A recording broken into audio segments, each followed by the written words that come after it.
Welcome to Love Them Tender, where we find the love in big-hearted books, movies, and TV. I'm Alexandra Hidalgo, and I'm so glad you're here. We've been rewatching 30 Rock with our children, and my husband turned to me during a walk and he said, I wonder what Tina Fey's doing these days.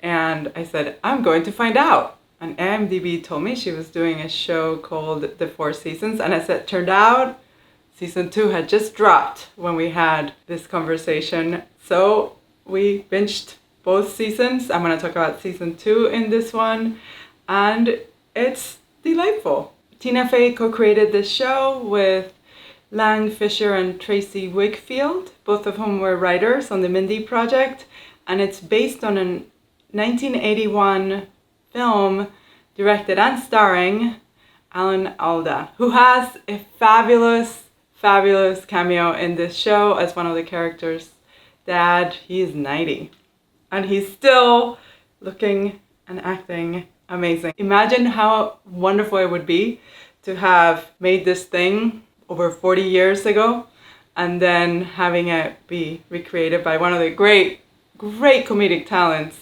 in TV right now or ever, and then get to show up on set and play a character that every time he shows up we all go, oh, it's a beautiful, feel-good Hollywood story. The star-studded comedic cast plays three couples who have been friends for decades and now they're in their 50s, and what they do is that they meet once a season in a fabulous location, and we spent 2 episodes per season watching their lives unravel during this get-together. And in Season 2, lives really unravel because they're working through the great shock and devastation that came from losing Nick, played by Steve Carrell. Oh, I wish we hadn't lost him because he's so great. And they lost him in 2 ways. First, because he walked out on his 25-year-old marriage and ended up being with a much younger woman, and then because he died in a car accident. That is a hell of a lot of grief for our characters to work through. And what happens in Season 2 is that as they're processing his behavior and his absence, they're made to face all their middle life demons. One of the inescapable and perhaps most unfair facts of our biology is that older women can't have babies while men can have babies into their 80s. And that has led to one of the great cliches in second marriages, which is men will leave you for a younger woman and then they will go off and have a second family and you can't. And you also maybe don't want to. And you also end up taking care of the children you had the first time around with this person. It's one of the oldest heartaches in the book. It will probably keep going unless science figures out how to have women pregnant in their 50s. And I'm 49 and I don't want to be pregnant. I did it twice. It was great, but it's a tale as old as time. And in the 4 seasons, Season 2, we're working through the aftermath of Nick, Steve Carrell, dying and leaving his young girlfriend pregnant. We learned this in the finale of the first season, and Ginny is the young woman, and she is played by Erika Henningsen, whom I saw as Cady in the Mean Girls musical on Broadway. She was fabulous, and of course that's where Tina Fey found her. And she is young enough to have been their student, and now she is carrying a child, which puts Kerri Kenney in a very difficult situation. As the season begins, she is not doing a good job at sharing some of the funds from the divorce with poor Ginny. This girl, it represents everything that Anne can't be, and she is a very clear reminder of her husband's many betrayals, but also of her own failures as somebody who didn't walk out on a marriage that wasn't working, who didn't stand up for herself. And in one of the most loving moves the show could have made, Anne says, you know what, move in with me and I'll help you raise the baby. And not only does Anne do an amazing job at getting Ginny through the very difficult thing that is having a tiny baby, but then she does her even one better, because when she sees Ginny start losing confidence in her own mothering skills because she's new at this and sort of wanting to linger with Anne longer, she tells her, no, I want you to go. Please don't be like me. Please don't lose confidence in yourself, because I'm exhibit A about what happens when you do, and you're looking at decades of your life. When it comes to healing that wound of the second marriages and what the younger women can do that the older women can't, the show really flipped it, and it reminded us that the older women have incredible value in their experience, in their wisdom, and in their heart. And of course, by helping Ginny, Anne regains some of that confidence she lost. We women have our biological clock, and there's a whole industry now that has found a way for people to have babies that go beyond depending on one's uterus being functional. And in the case of two of our characters, Danny, Domingo Colman, and Claude, Marco Calvani, they have the money. They can arrange to have a surrogate as a gay couple. They could have a baby, but they find themselves struggling with whether to do it. And at some point, Danny, who is the best friend of Kate, the character played by Tina Fey, just has this preposterous line where he's like, you guys are so lucky that you have your biological clock. We don't, so it's much harder for us. And she just, rolls her eyes because it's a ridiculous line. But he's not entirely wrong, because the biological clock pushes you to say, look, we can't wait any longer. This is it. And when you can just do it in a different way, the years go by.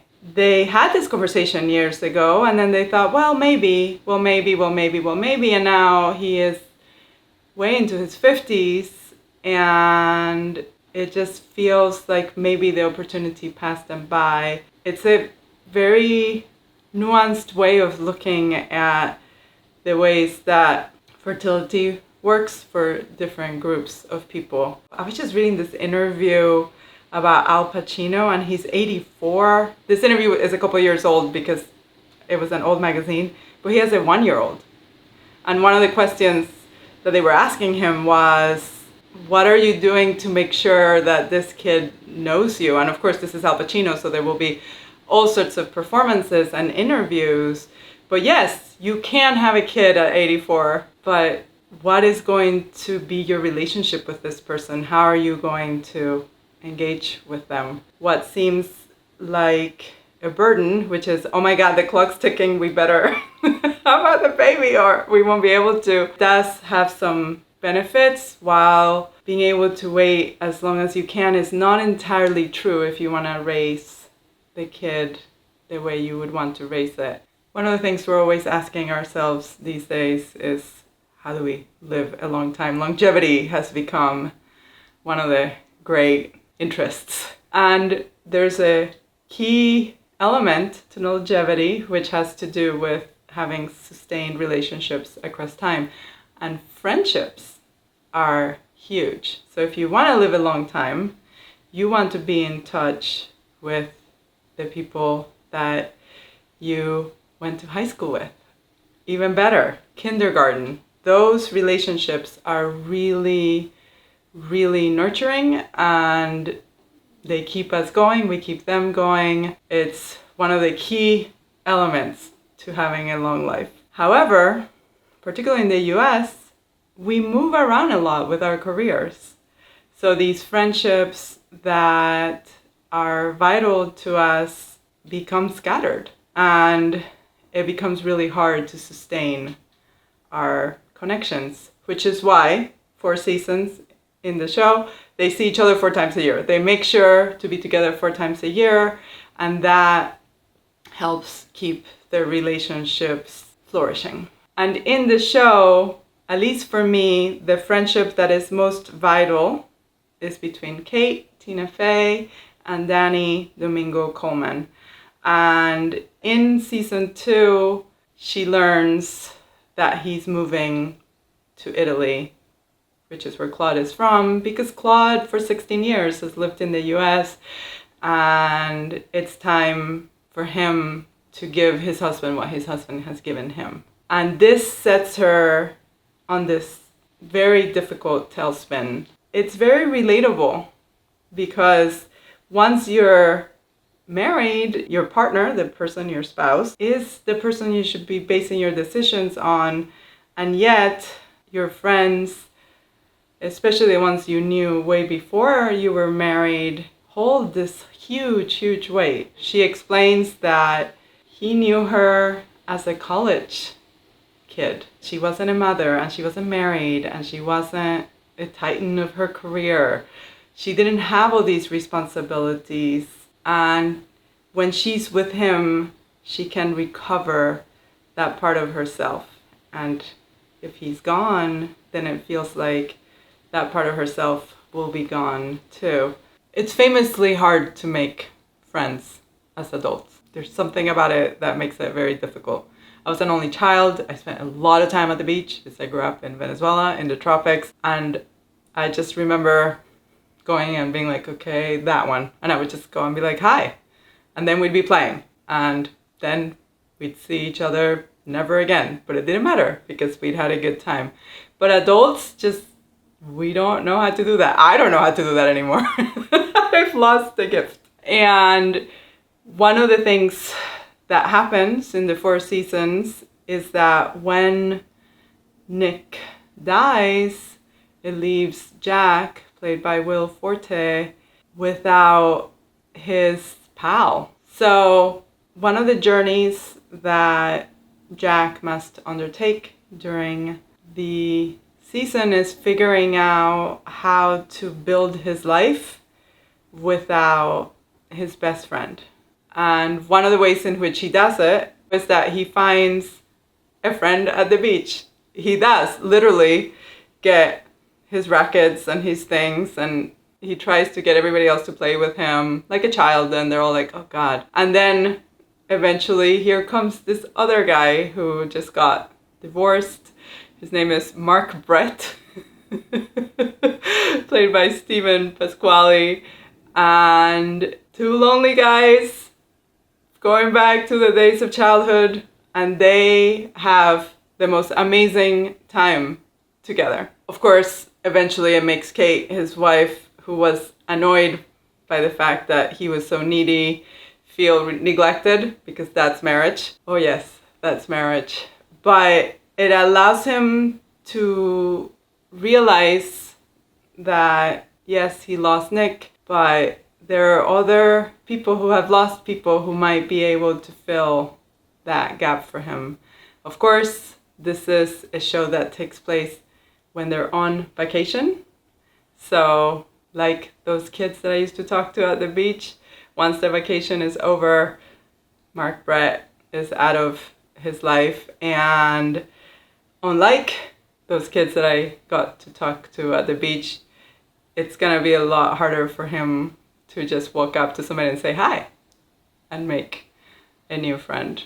But the show really looks at just how difficult it can be to, one, sustain these relationships that we've had for decades, because they're messy and unwieldy, but also just how disorienting and devastating it is to rebuild your life once that messy and unwieldy relationship is gone.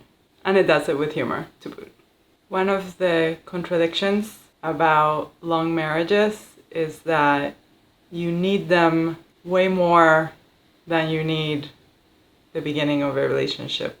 You need that person so much more. But it's also a much more complicated relationship to navigate. Why? Because you have a long history of disagreements and arguments and betrayals, perhaps. So long marriages are the fabric of your life, but they also have way more buttons that can be pushed and create explosions. And all the marriages in the 4 seasons are long. And one of the things that happens when Nick walks out on his own marriage and then goes and has a relationship with a much younger woman is that obviously one of the 3 marriages blows up, but then it causes the other 2 marriages to rethink themselves. And it pushes all sorts of buttons for them. And the couple that struggles the most is Kate and Jack, Tina Fey, Forte. They're the couple at the beginning that seem the most stable. They have sex on the first episode or 2 just at other people's houses. They seem like a great couple, and then things really start to deteriorate for them. And then once Nick is gone, it makes Jack mourn Nick in ways that are hard for Kate to understand. And she's also very worried about him because he's deeply depressed. So it sets their marriage adrift. And one of the things that they end up deciding to do is what he calls freeballing, which means, look, you are so worried about me being happy, and I'm so worried about you being happy that we don't get to work on our own happiness, because all we do is worry about the other person, and that doesn't even make the other person happy either. So why don't we just freeball it, meaning I'm in charge of my happiness, you're in charge of yours. And on paper, it sounds goodish. Not really, it sounds weird. And then the practice of it completely blows up their already blown up marriage. Of course it does, because the thing about marriages is that they're interconnected, and you want somebody who is worried about your happiness. That's basically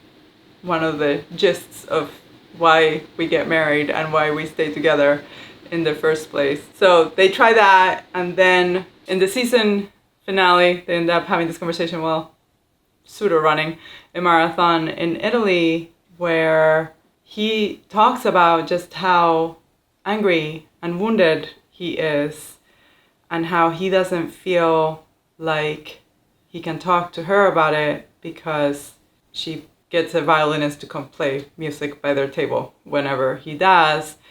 And he says, I bet you are also unhappy, and I wish you would tell me about it. And she says, I can't, because I'm your buoy. And if I also collapse, then we both drown. And it's beautiful because he says, I can be your buoy too. And out goes the great torrent of despair that Kate is undergoing. Well, actually, my favorite was that she got to the height of her profession and it turned out to be only okay. I thought that was brilliant. And motherhood and being a wife, all of these things. And you get a sense that they will be each other's buoys for at least part of the time. This is a show about marital strife and about friendship strife. So obviously for season 3, those buoys won't always work. But it was good to see them find a moment where they could remember that old marriages might come with all sorts of resentments and regrets, but you also have a shared history that you have with no one else. And that history can carry you up.